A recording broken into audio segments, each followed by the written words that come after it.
Good evening and welcome to a Bunker Show Extra. After today's show, we were lucky enough to have a little more time with today's guests. And with me in the bunker, as always, our ray of sunshine with a big silly grin, here's Helen. Hey, back to do it some more. Looking forward to it. And as always, here's shining his horns, our devil's advocate, here's Jimmy. I've busted out my comfy chair for this one because, this is the time of the evening where we can be a little bit more laid back and a little bit more kind of like, let's just go with the flow. And our guests this evening, Joel and Corianda. Lovely to have you back with us for a little while.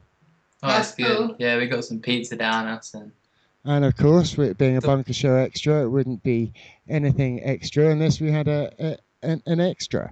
And our extra person in the bunker this evening is our very first guest on the Bunker Show, Martin Beard, the Beard.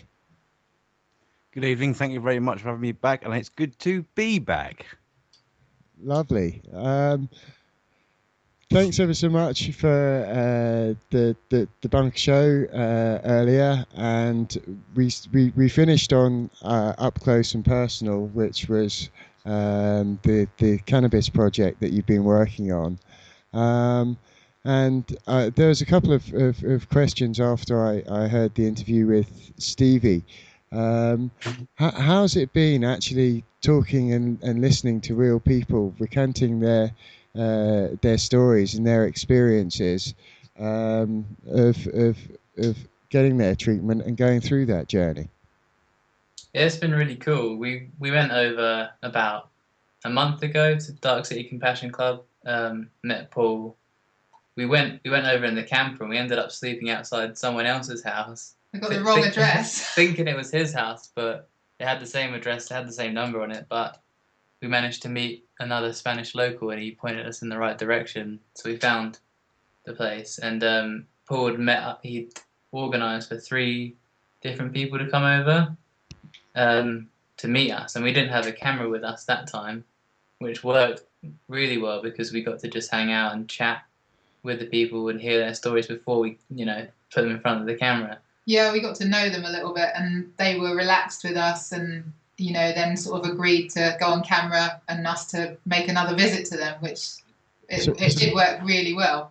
So you're able to develop a relationship and get a bit of feedback about the people they were and why they were doing what they were doing. Absolutely. And it's amazing because I think, they're not just telling a story and it's going to be listened to by people and that's what we want.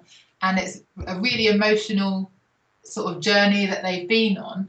And often it's the first time that they're telling this story, going back over everything. And it's emotional for them and also sitting there talking to them as well. It's, you find yourself welling up listening to their stories and how they've overcome these, the illness and all the downsides of everything. And they seem like really, really positive, lovely, inspirational people. So it's great to have them and put their story across and out there. And for them, how lovely to, before they go to the camera, to actually have experienced you and had an intimate conversation and felt that compassion so that they could feel safe and know that they weren't being, sabotaged in front of a camera or something like that, So that really facilitates a beautiful piece of work, doesn't it? Yeah. Well, I myself don't like sitting in front of a camera. I find it really difficult, awkward, and I know that's what everyone really says.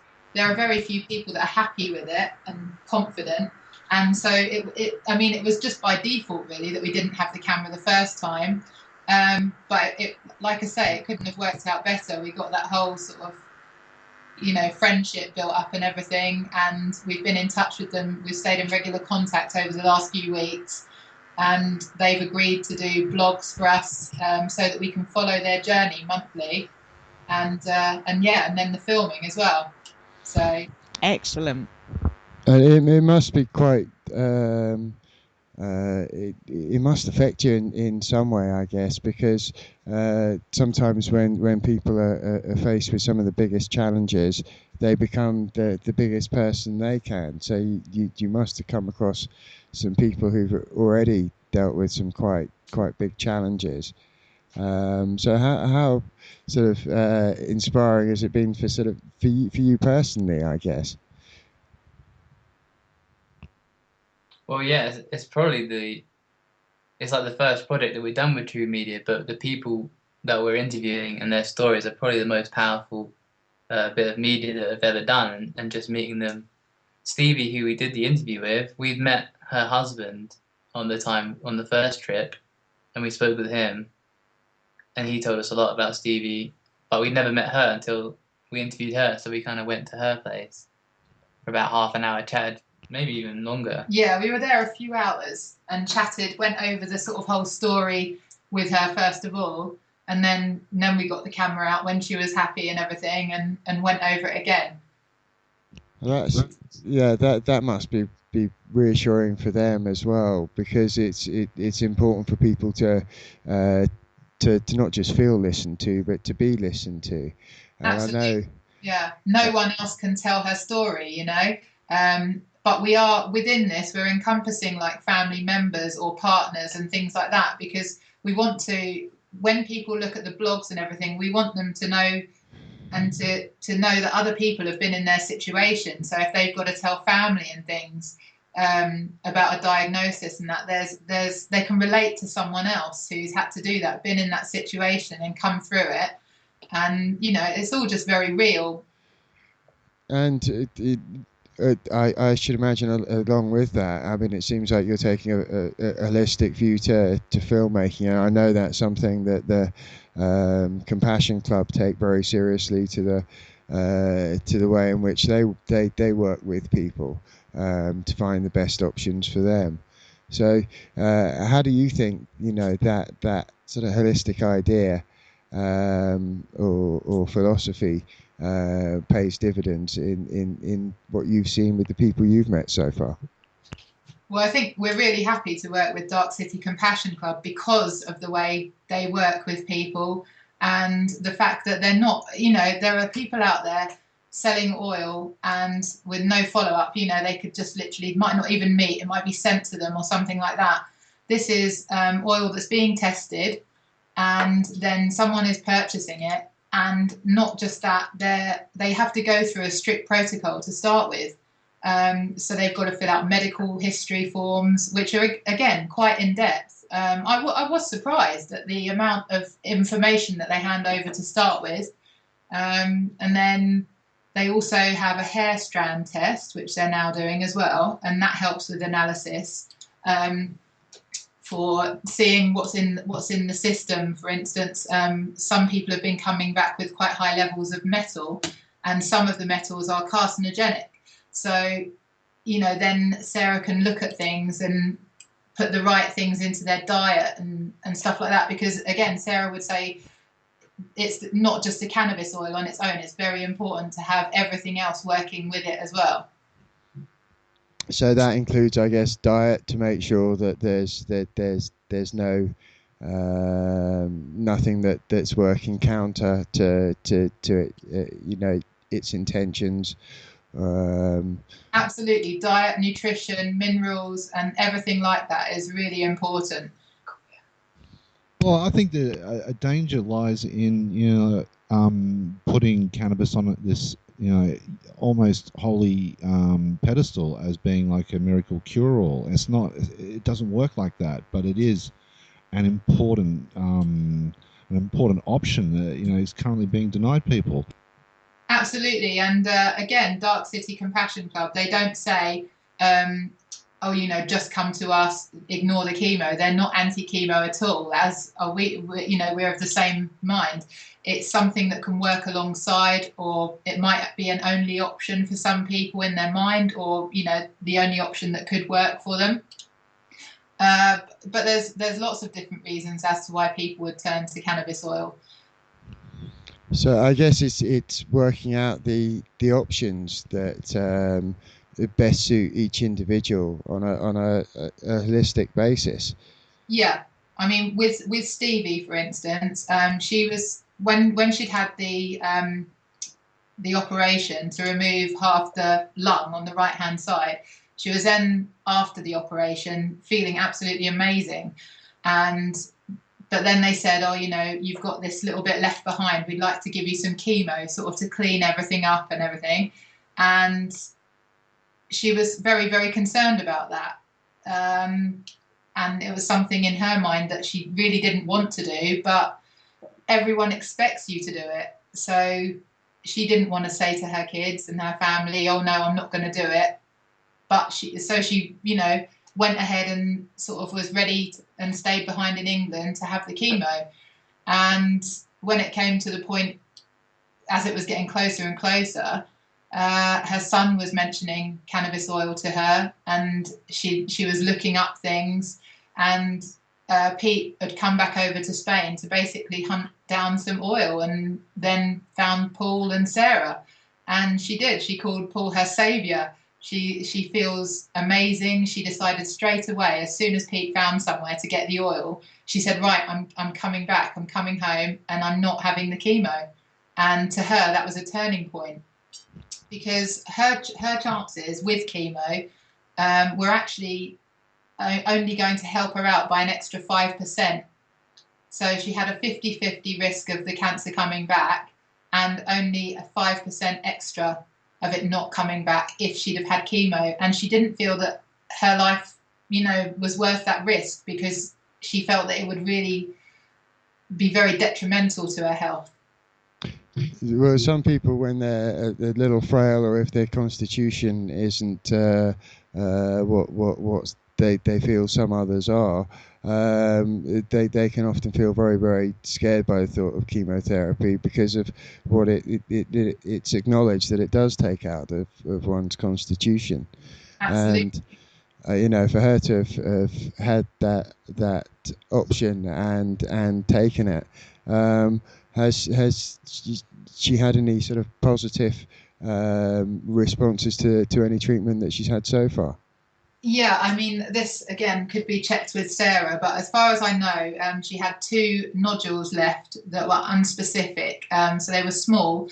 But since taking the cannabis oil alone, one of them has shrunk by half, from 8 millimeters to 4 millimeters, and the other one has shrunk from 6 millimeters to 4 millimeters as well, I think. But they've put it this way: they haven't grown at all, and they have shrunk, and that's since she's been on the cannabis oil. So that's a positive feedback in her case. Well, absolutely. And I mean, we listened to 5 minutes of her story earlier on, but we actually have, the documentary. There's going to be about half an hour of Stevie's story from start to finish. And then later on, when we do some more filming, there'll be, further future bits on there, and catching up with her, and also Pete, her partner, who's obviously a very important part of her life, and coming out here and finding the oil. And we want to, we want to find out how the journey was for him as well, and how he felt. I mean, he was a sergeant major for 25 years, and he never thought, he laughs about it now, but he never thought he'd find himself in this situation. Growing cannabis, it wasn't ever in his mind that he would probably be doing this, but it's saving his partner. And yeah, and that's a really interesting story, and an interesting story for people to follow up. And I know in this extra at the moment, we haven't mentioned the website addresses and the places where people can go to follow up with up close and personal with cannabis oil. Okay. The Up Close and Personal with Cannabis Oil is on www.truemedia.com, and then it's on the blog page of that, or you can get it on facebook.com/truemedia. And you spell True Media TRUWMEDIA, is that correct? That's it, yeah. So True is spelled TRUW, and then Media is media.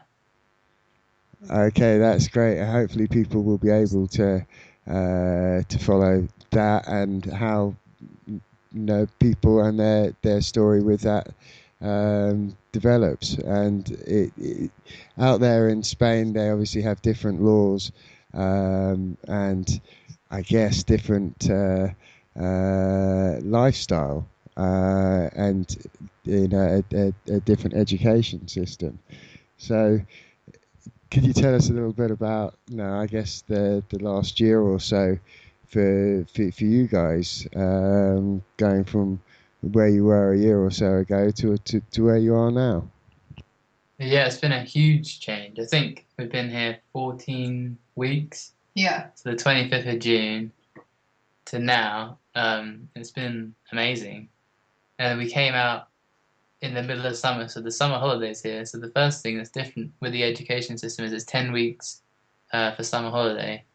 So we spent that whole 10 weeks, we spent every day at the pool except for 2 or 3 days. And they have a community swimming pool which is open for the whole summer for free. So all the kids can go there for free. Yeah, and we weren't socialising ourselves, but it was sort of the purpose of socialising the children, really. That's why we felt that being out here for the whole of the summer would be great for them. Being in such a small village, they got to meet most of the children in their school during those 10 weeks down at the swimming pool. We were going to the local park every evening with the children, and we'd sit in the van and have a coffee, and the kids would be out and getting to know the other kids with their skateboards and their poi and everything like that. So it was really good to see, and it didn't take long for them to sort of get a place and, make friends, really. Yeah, and the language barrier has been nothing for them, even when they didn't know any Spanish, and now they're kind of teaching us or correcting us when we're trying to use little words. It was never really a problem for them ever. Even at school, it was always fine for them. And now we've recently moved into a little house, which is next door to their English teacher as well. So they just go hang out with her. She invites the kids back for like tea and biscuits after school. Yeah, it's totally different. Bizarre. It's so lovely. And it must already be, I guess, a positive experience for the children if they're already, picking up the potential to be bilingual or even multilingual, I guess. Yeah, I mean, they've got an ability. I think all children have. They tend to soak it up with a sponge, and I really don't understand why, really, in the UK, we don't teach languages at a much younger age. Because if it was taught from day one at school, even on a small level, I think it would help so much. But yeah, I mean, I've always said I don't worry if my kids aren't that academic or whatever, even though they are in some ways. But as long as they're happy, and, I think that being bilingual, there's so many more choices open to them in their adult life as well. And, it's great. And one thing that struck me when you were talking about the teacher is I was just wondering, how often would your kids have taken you up on it here if you said we're going round for tea and biscuits with your teacher? I know. Over here, they call their teacher by their first name, and also there's no school uniform, and there's between, 8 and maximum of 10 children in a class. So you get to know your teacher, and your teacher gets to know you very well. And they I don't know, it tends to be a lot. It's more respect in their relationship between the teacher and the children, and vice versa. Yeah, it sounds like proper educating. Gentle, compassionate learning, that kids want to do, creative stuff. Definitely. Yeah, the school's been great, but we've also learned recently about a bit of a story behind the school, the people that run the school. They're a couple, husband and wife, and we've been hearing recently there might be a few there's a bit of embezzlement issues. There's a huge amount of corruption in the school, even though it's a school that's run really well. The money's been disappearing. Well, it's always worth applying the 30 days. Yeah. Yeah. Apparently that doesn't work over here. Well, maybe just asking for some transparency might help. Well, we've heard that some of the teachers have asked for transparency, and they've been shut down with a slap on the desk and a shouting thing. Yeah, they've been bullied. The head teacher calls them stupid right to their face. So they need to learn the camera trick, don't they? They need to be recording in there. They need to have Yeah. You've got to train them, Joel. The head teacher She used to be in the PSOE, which is like the Socialist Party over here, For a few Uh-huh. years. and she got kicked out a couple of years ago because she was bullying the people in her party. And then, You know, I think that's the great thing about having a camera and the ability to ask questions is that if anything can help increase the odds to get transparency out of any given situation, you know, hopefully it can be that, because that does seem like a much more effective tool than, you know, a lot of other ways of sort of getting leverage in any kind of situation. It's definitely something we'll be keeping an eye on, and also obviously just trying to find out bits and pieces from different people if we can. But at the same time, you know, your kids are happy and Oh, they're God, obviously yeah. doing something right in that school, you know, so it's Yes, finding that exactly. balance, isn't it? And not going, you know, not Exactly. going out for people, but just making sure it's consistent so that they can keep that level. Yeah. going. Yeah. Well, And good that's- luck with that. yeah, I'll have to find a translator who, you know, she doesn't speak any English, so it might be quite hard for me, but I can find someone. You're not fluent yet, Joel. Really? Hey guys, I just wanted to interject there in regards to well, say potentially the monitoring of children in schools. Obviously I don't know what it's like over in Spain at the moment, but obviously over here in the UK, there seems to be like there's an awful lot that the children are not allowed to bring in mobile phones to schools with cameras, which I think is fair enough, but they're allowed to bring cameras in, which is getting stopped as well. But it's all fine and dandy for the authorities to be able to put in camera systems into those schools. More specifically nowadays, wireless cameras, wireless IP cameras. Yeah. I don't know what you think of that. Are you aware of anything of that sort No. of scale of thing going over there? It's completely the opposite over here. You know, I don't actually remember seeing a camera in this village at all. There are 3 little shops. I can't see a camera in any of the shops. And yeah, I mean... Yeah, no cameras at petrol stations, no cameras at shops, no cameras at supermarkets. I don't even think there's one at the bank. And in the bank, No. it's all open. There's a desk, but the cashier sits literally just behind the desk. There's no like glass wall or anything like that up in front of them. They don't feel the need to protect themselves from people. No, it feels like a very safe environment. Yeah, we were in the bank setting up a bank account the other day, and people just come in and socialise. Like, yeah, our neighbour came in and said hi, and then said hello to the banker, and yeah, they were all just chatting, and everyone was having a nice little conversation while we were opening a bank account.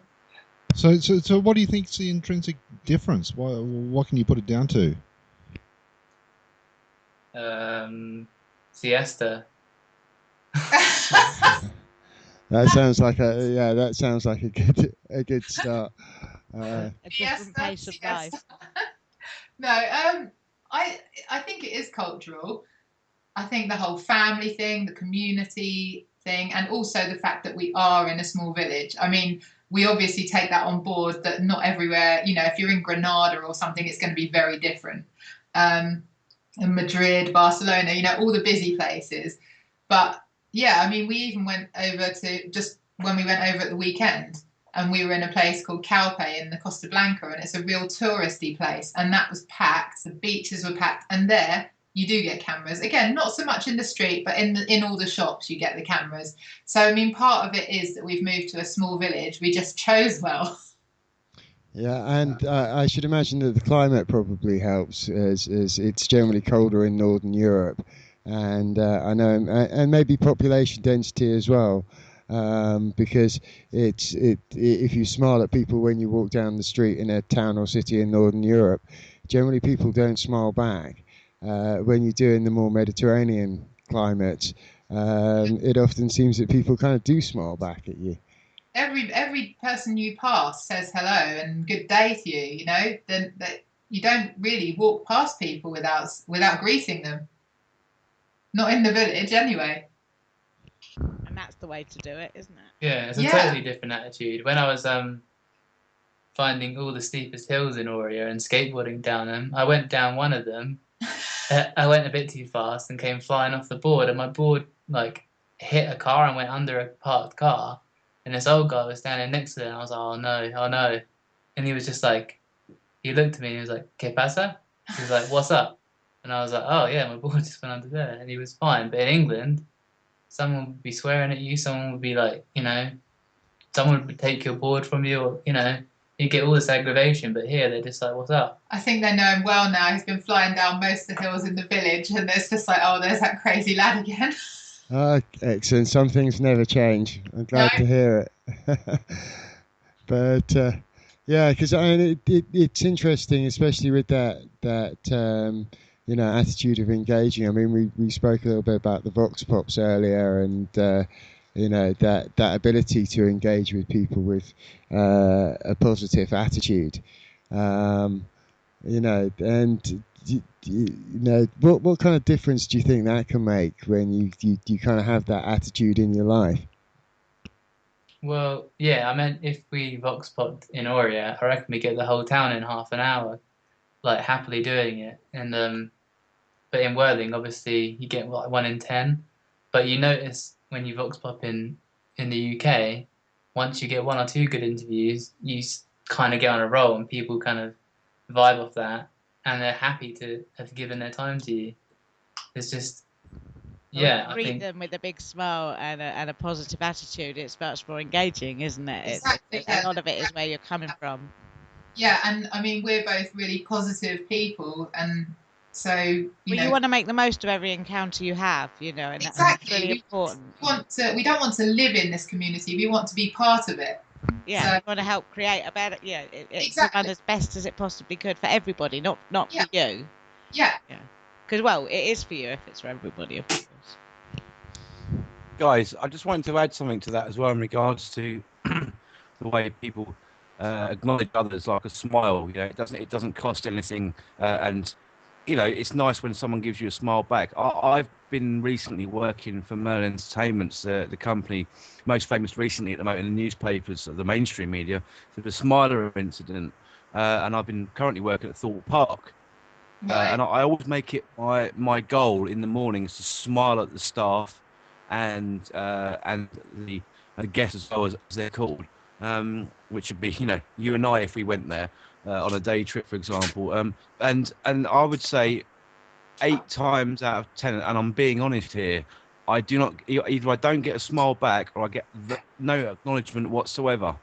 And I do try my best to, if I don't have the chance to say smile, and I'm feeling a little bit more, how should you put it, a bit more confident, then I'll say good morning, to people with a big smile on my face. But I find that at least 8 out of 10, I get either no acknowledgement or it's a quick glance and then the head down. And that's the workforce, not the Joe public. You're talking about the workforce. That's the workforce and the public. Right. Okay.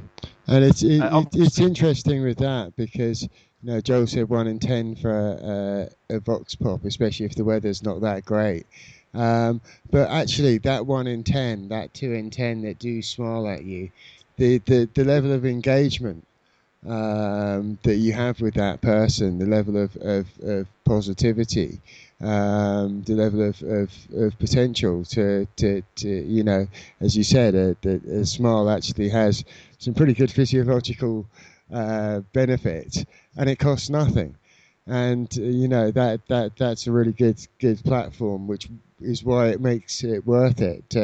If you're in a mood to have smiles and give some away, then it's actually a positive thing to do. Especially, sometimes the meme goes, smile at people, it confuses the hell out of them. And if you are very, very positive, it's like fun. It's one of those things that draws us human beings together. And I think here in the UK and in many westernized cultures, we're not encouraged to greet people when we meet them as a friend, until they prove otherwise, or as a genuine meeting, no matter where it is or how superficial it may be, to actually greet people and treat them as a fellow human being. Whereas it sounds like you're getting more of that out there than you would have had here. Yeah, there is no real cultural kind of definition of a greeting in the UK, is there? It's kind of different for every kind of person. There's no set thing, but here it's like everyone does the same thing, which is 2 kisses. Yeah, 2 kisses or a handshake or, you know, a pat on the shoulder or... But yeah, if you're meeting someone and introduced, then you do the 2 kisses thing. And I recently found out, because Jackie and Julian, who were interviewing as well, they're Belgian. And I always go for the 2 kisses. I think, right, I've remembered the 2 kisses. And Jackie always goes, no, you've forgotten again. And you have to give 3 if you're Belgian. And it's like, wow, there's just more kisses the further east you go. And also physical contact as well. When we were at the market, you just get people that will kind of come up to the kids and like put a hand on their shoulder and just like, you know, give a nod or a hello. And the kids are like, whoa, at first they're like, oh my God, a stranger's touching me.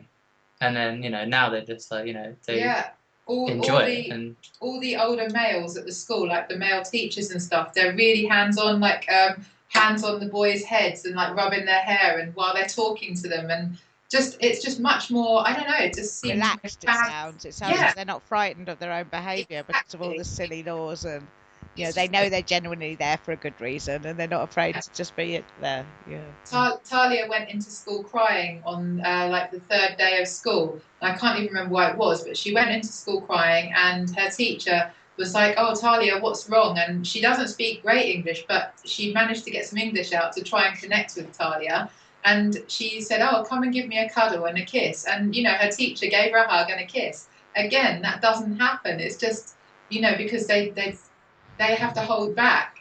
Yeah, they're told that that's a bad thing to do as a teacher, and it breaks rules, and you're a paedophile if you do that in this country. That's how ridiculous they want people to think of it. Yeah. And it's to stop that engagement, I believe. You know, it's not beneficial for us to be efficient workers if we're engaging with each other. You know, it's an interesting one because it also puts me in mind of the free hug signs. And you know, that's quite a good way of just engaging with people if you feel like, you know, you have that energy, or if there is some form of sort of conversation you want to engage with. And I know, Martin, you've used signs on a couple of occasions to stimulate conversation on certain subjects. How effective have you found that? I think it certainly it definitely raises awareness. I mean, for example, in March last year, just for the record, I won't mention exactly what the sign is. It's all out there in the public domain. But raising awareness, you've got people asking questions. Or what does that mean? Like, for example, I had this particular sign outside of the National Crime Agency's office and in a coffee shop opposite the National Crime Agency's office on Old Liverpool Street, in London. And I was approached by members of the NCA asking what it meant. And it wasn't an initial, or you shouldn't be doing that here. That was a little bit later on. But initially, it was the fact that it was engaging. And I think that if you hold something up that is interesting, then people will come to you, and they certainly will ask you questions as to what that is. And once you start talking about that particular subject of what this sign is showing to people and giving them an explanation, you invariably find that people are very much interested in what you've got to say. I think that's definitely something that I've proved myself and to myself, and I think that a lot of other people in this country and everywhere across the world have proved as well, by a few words on a piece of paper, for example, can actually speak far more volumes than potentially using a megaphone. But then we all know that a megaphone is just as good as depending on which environment you're using it in. Yeah, megaphones have a great way of, like any tool that you can use for expression. You know, they have their pluses and their minuses. I mean, for some people, if they're in a nearby location to where you're megaphoning, they don't really want to hear much more than about 5 minutes of it. Because otherwise it starts to get under their skin a bit. But it can be very useful for having a joke across a crowded space and making people think and giving them a bit of performance art and making a bit of a scene or a bit of street theatre in that way. I mean, which is, we mentioned the Million Mask March a couple of times. And how effective a sort of piece of street theatre do you think that can be? Sorry, can you repeat the question again, please, Fabrice? I was just saying, with the Million Mask March, because you have so many people wearing the anonymous masks. We mentioned, Joel did earlier, about people using fireworks and people using signs, and so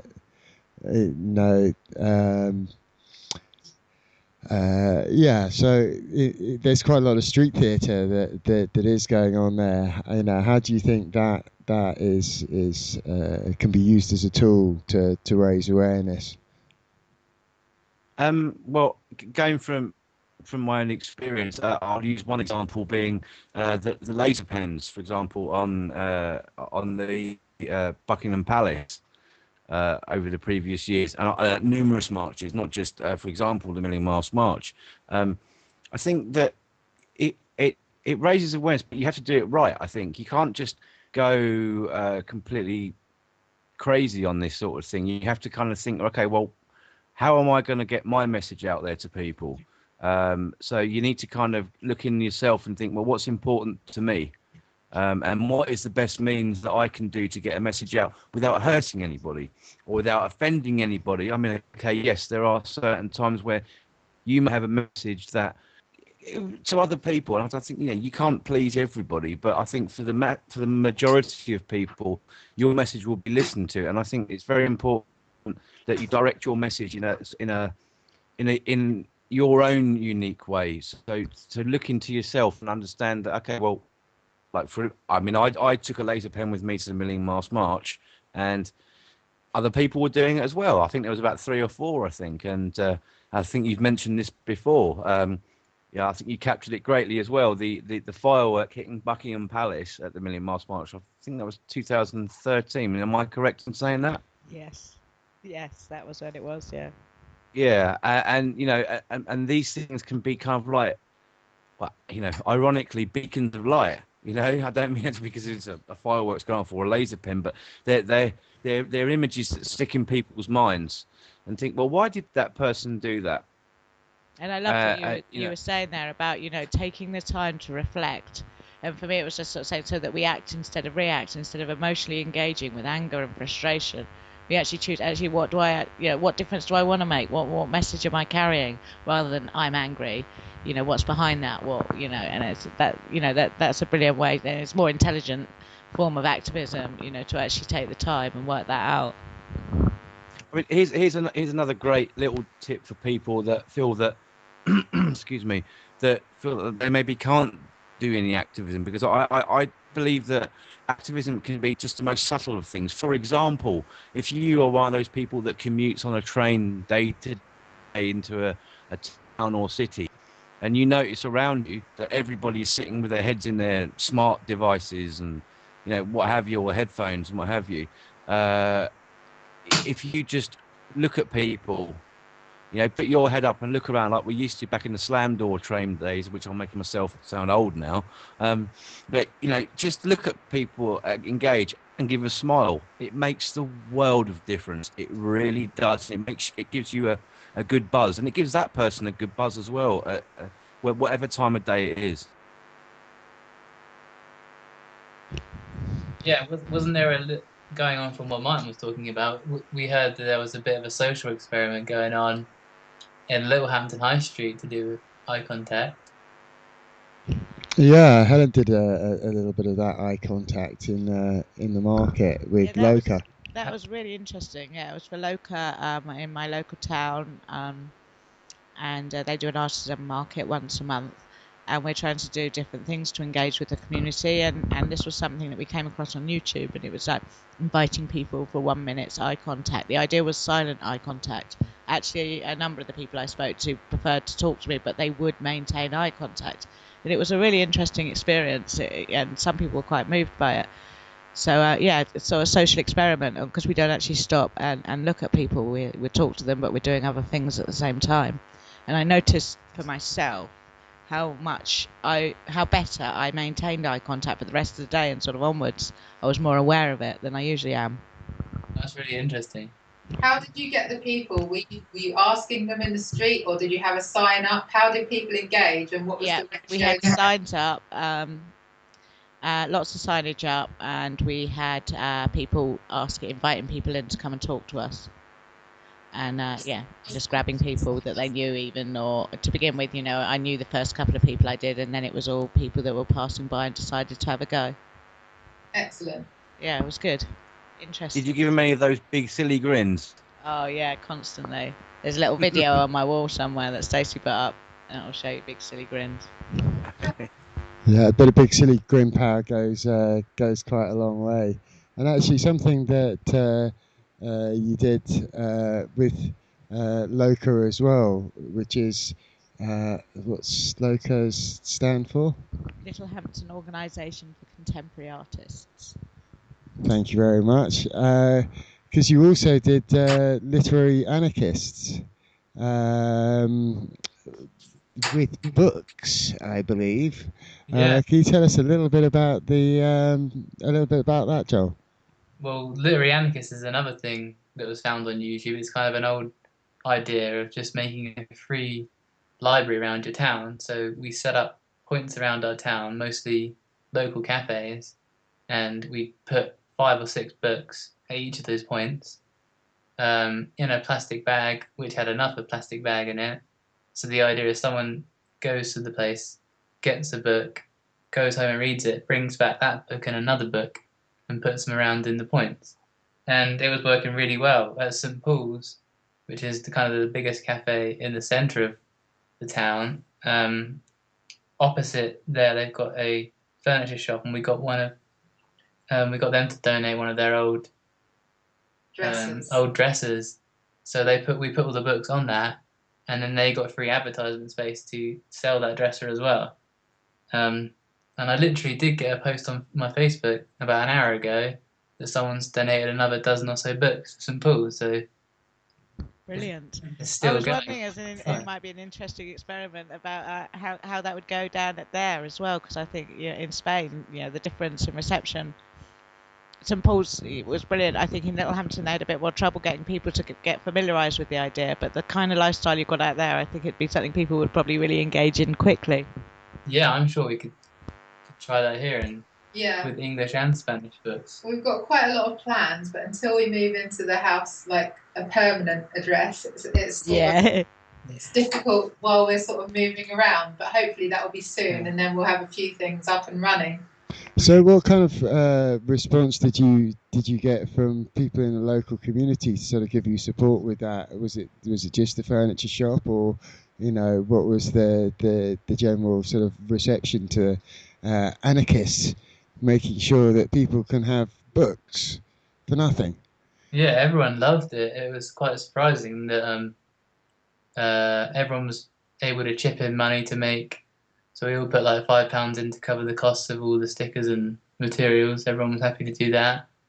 The owners of the cafe, one of them, the Brown Crab Cafe, which is like near the Ancarina, she was like, I'm going to go in my loft and get down all my books. I'm going to put them in all the shops.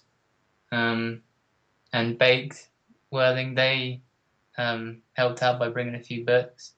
And I think they're going to kind of help run it, because as anarchism goes, there's no leaders. So the idea is to I wanted to encourage, all right, this is as much yours as it is mine. So everyone was happy to help. There's quite a few people. Quite a few people have come forward and said, I'm happy to do this, or I'll move some of the books around occasionally to the different cafes. So it's great because it's still going on and it's working. And so once you get the momentum going, it keeps rolling, and it just needs that momentum. People who get that idea to keep it running. Yeah, once the idea is set, then you can't stop it. And that seems like a great way of again getting to the community to engage. And I know you've had a few other bright ideas, and people that you work with had some bright ideas. And we've done Vox Pops in the streets, and they were quite interesting.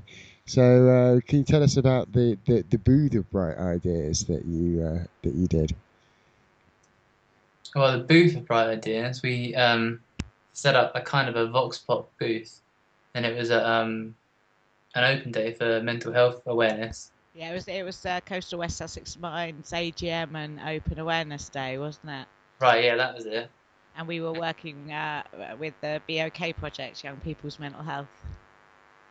And you were helping us, weren't you, John? We did a booth of bright ideas, yes. Yeah, because we've been working with, well, we'd all been involved in the film projects before the booth of bright ideas. So You'd worked quite a lot with the young people, hadn't you? You'd given a lot of your time to help them learn vox popping was one of them, doing interviews with them about their experiences and their issues, and having lots of fun with them too at times.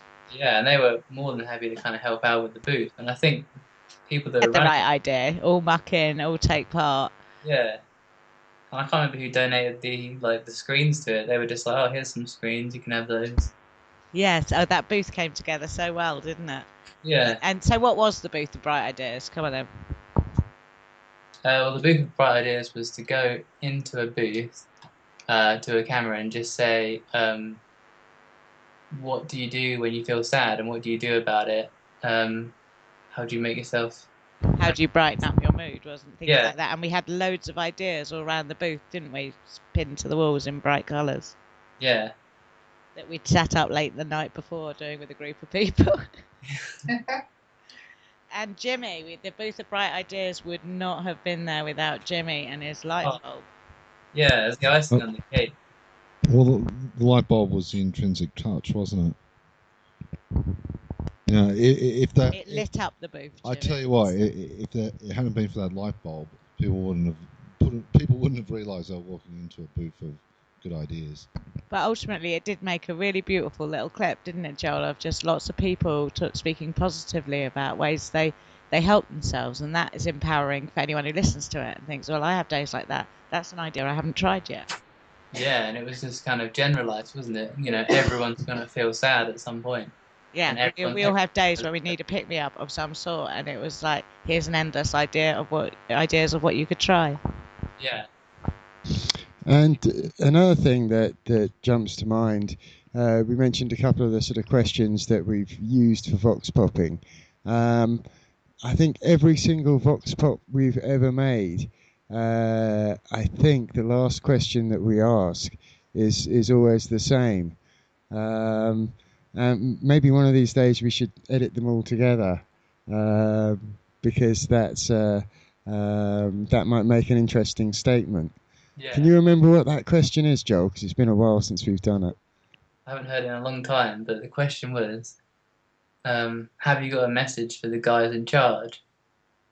Yeah, and I think that in itself is quite a great thing to ask people. I'm not sure how often we got doing a great job, guys, as our response. I don't think we ever did. We got a lot of, I don't think I can say it on camera. Yes, and some that were very willing to say it on camera. It's quite expressive. You know what, guys? I think it's probably a good time that was a good time now that we got the flower pot megaphone man involved with some vox pops.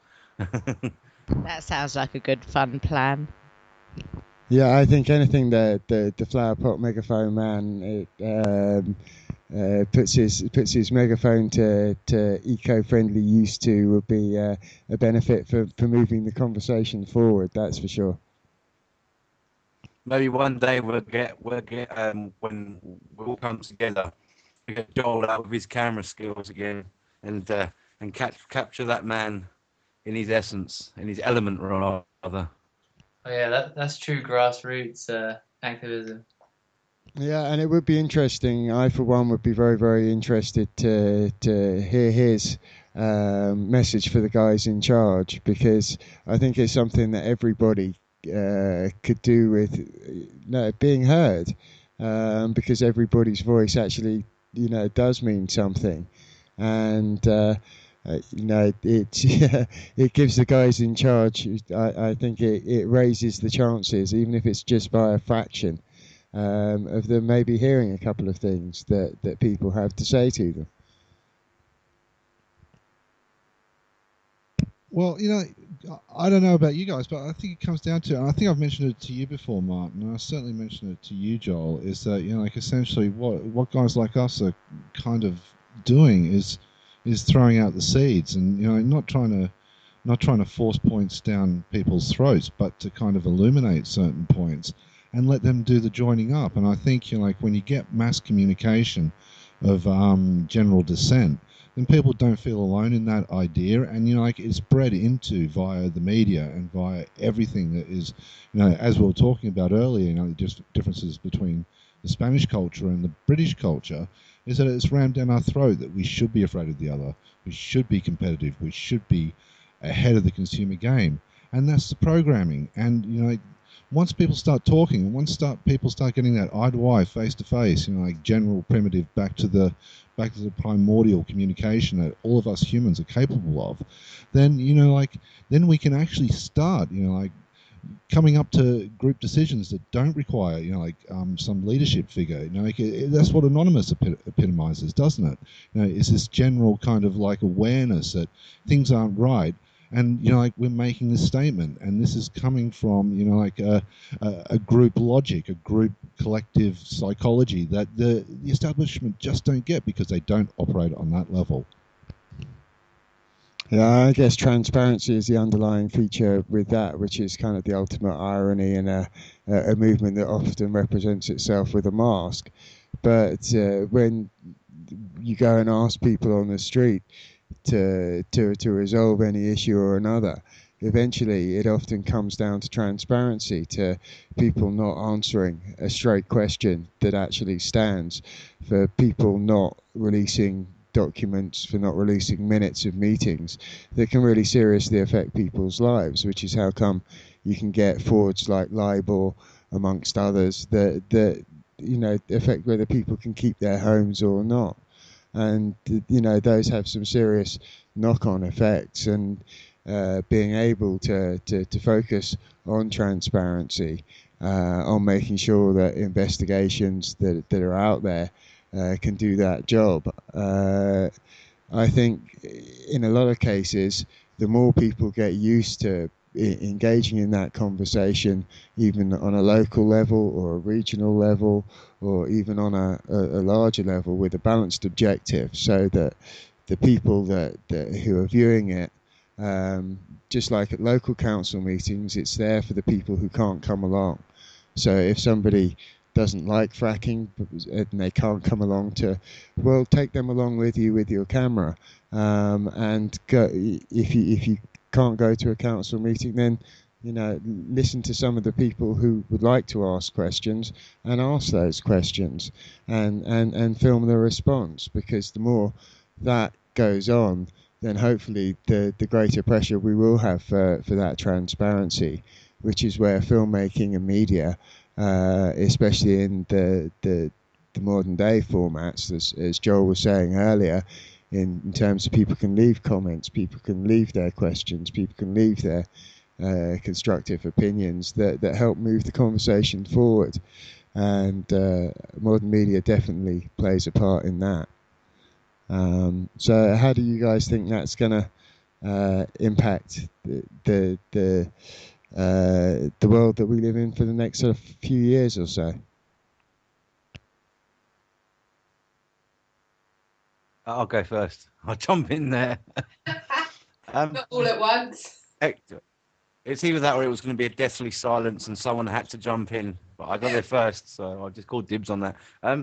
Okay, well, personally, I think on moving forward in regards to how things can change in the future, I think from my point of view, and obviously that being an unbiased opinion, is that you kind of you almost have three types of folk effectively making change. You have kind of those people that are not but religious.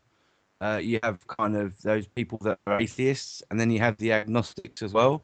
And from my own view, again, is unbiased. It's just from what I see. I feel that there seems to be this kind of a lot more agnostic people coming out now, whereas they believe in something. They're not sure. They sit in the middle. They don't know what. something there that can help them move forward. But at the same time, there seems to be an awfully large amount of atheists. This is something actually which me and Inga were talking about earlier this evening, briefly, and it seems that kind of these religions, these forced religions, for example, are pushing people into an atheist point of view. And this is nothing against atheist or religious people, just my opinion. And then there's another select group of people that are kind of like, well, hey, let's sit on the middle here. Let's look at both sides of the story and move forward with that. And what will be, will be. And I think that's actually is a good thing. And do you think that's duplicated across, many of the modern day axes that we have in terms of left and right politically, for example, or libertarian and conformist in terms of our rights? I think it is in the Western world, and from my brief, or rather my recent discussions with a few people kind of off the record from other countries such as Iraq, I feel that it does seem to be that kind of element in the Western world. I can't speak for what it's going to be like, what it's like in the Middle East, for example.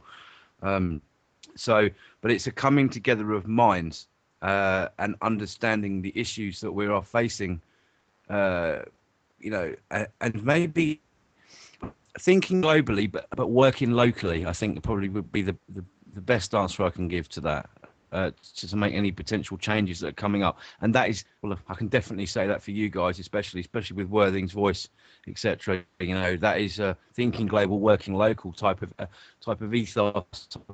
I hope I'm right on that. Yeah, that's for sure.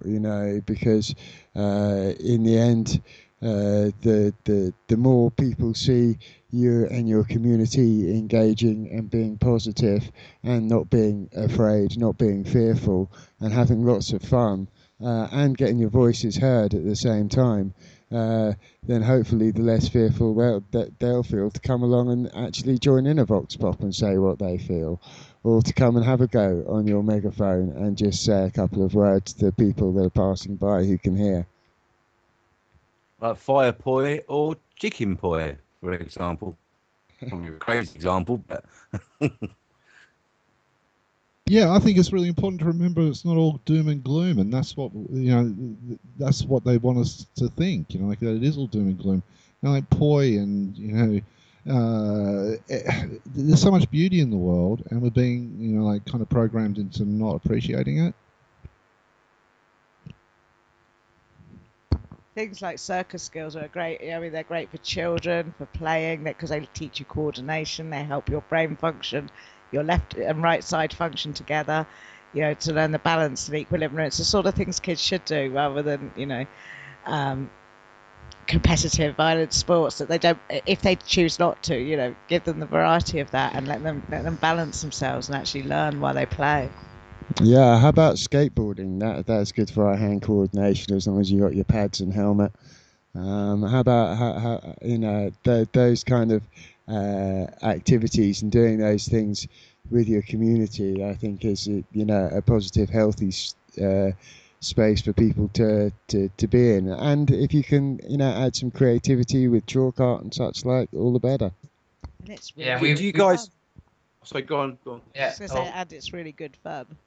Yeah, we've been keeping the balance here in Aurea all summer with the slackline as well, which I see Circus Scene just set up a weekly slackline hangout. But that got us talking to all sorts of people and like interacting with Spanish people when we first got here, and all the kids just on their slackline trying to keep their balance. It was mostly the dads, wasn't it? They were quite sort of competitive. A lot of the dads wanted to have a go. It's addictive. And yeah, it is. Once you've had one go, the next we'd see them like a week later, and they'd say, "Oh, maybe today I can do 2 steps."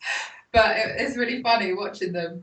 Brilliant. And London Circus Scene are doing a really good job of that here. They're working with the council. They're getting protection put on the trees so that they can do it regularly, and really forming some good responses.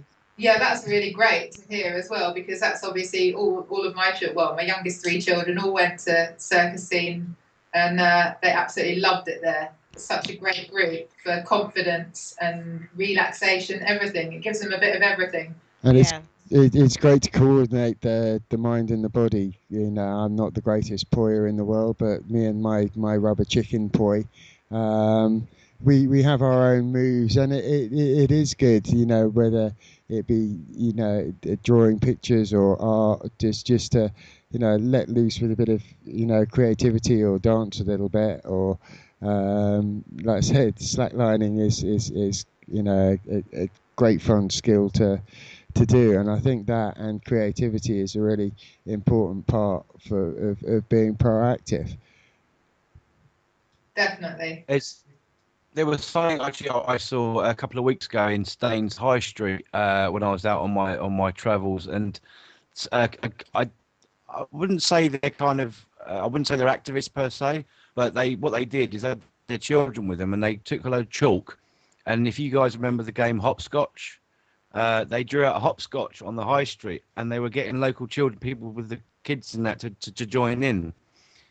And that was giving effect from my point of view. And after I spoke to them as well, I mentioned my point of view, which was that that was giving the children confidence around people, but also they were having fun.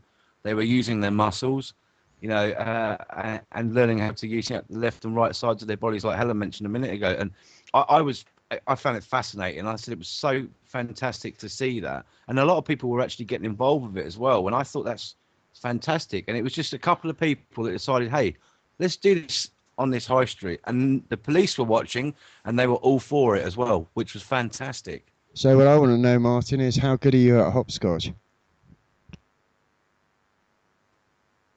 Sorry, say that again. What I want to know is how good are you at hopscotch? That's one of my hidden talents. That is. Okay. I'll prove it as well when I'm down to Worthing next. Yeah, well, you're gonna have to show us next time. I might be a big bulky lad, but I can certainly move when I have to. You can hopscotch with the best of them, can you? Yeah. It's been a few years, but I'm confident. Yeah, I'll see how my hop, skip, and a jump style is still holding up, and that sounds like fun. Okay, I think we're just about coming to the end of the Bunker Show Extra. Thanks, guys, for joining us. If you've got any last words or things you'd like to say, or message for the guys in charge, shoot. Ooh, message for the guys in charge. I'd say quit. Stand down, or I'll point the camera in your face. Brilliant. Right. Coriander, have you got a message for the guys in charge? No. You're not even going to speak to them. No. I do not accept that you're in charge of me. Defiance. Hey. Prove it. Yeah, what's your message, Martin? My message is the beard was here, the beard is still here, and the beard will always be here watching you. Sweet. And I tell you what, I don't want excuses, I want answers. I tell you what, my message is with guys like you lot out there, keeping these slimy creatures to account, then all I can say is, rubbish and crap like last week's panorama just doesn't fly, and we know it. Yeah, I think there's a lot of people who are feeling that way about the media, and this big silly grin. It's been brilliant tonight. It's so good to hear you guys. It's always like having you here in the bunker. Oh, a message for the guys in charge is, you're not. Not in my world. Yeah, I think on that note, there is no governor anywhere, and if you find one, fire him. Be who you are. It's the only thing that you're ever going to be perfect at. Peace. Thank you for joining us on the Bunker Show Extra, and good night, everyone. Good night. Good night. Good night.